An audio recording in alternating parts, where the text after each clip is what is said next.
Mario Kart World. Ça a l'air d'être la claque de l'année. Mais attention, tout n'est pas aussi rose que ce qu'on voudrait nous faire croire. Si tu pensais que Mario Kart allait simplement rester un jeu de course cool avec des cartes et des circuits classiques, détrompe-toi.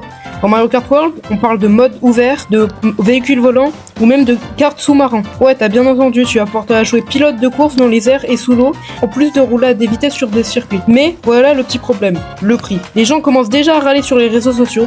Et franchement, ça se comprend. Le jeu est proposé à 90€. Ouais, 90€ pour un Mario Kart.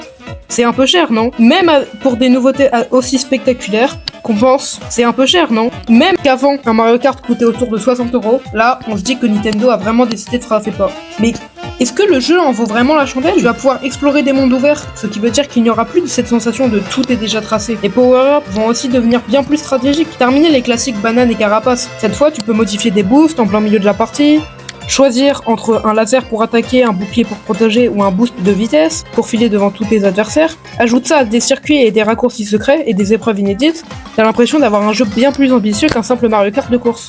Mais voilà, les fans sont partagés. Certains disent, ok, ça a l'air incroyable, mais 90€, d'autres ajoutent, c'est un jeu de course, pas un jeu d'aventure en monde ouvert. Et puis, avec des jeux comme Mario Kart 8 Deluxe qui coûtent autour des 60€, c'est difficile de se demander si cette augmentation de prix est vraiment justifiée. Alors la question reste en suspense. Mario Kart World va-t-il vraiment justifier son prix premium avec des mécaniques innovantes et du contenu à la hauteur des attentes? Ou est-ce juste une tentative de faire monter la facture avec des ajouts qui n'en valent pas vraiment la peine? Parce qu'honnêtement, si tu veux investir dans ce jeu, mieux vaut être sûr que tu en auras pour ton argent. Et toi, qu'est-ce que t'en penses? T'es prêt à sortir 90€ pour faire des courses en monde ouvert et piloter des véhicules volants? Ou tu trouves que ça fait un peu trop cher pour un Mario Kart?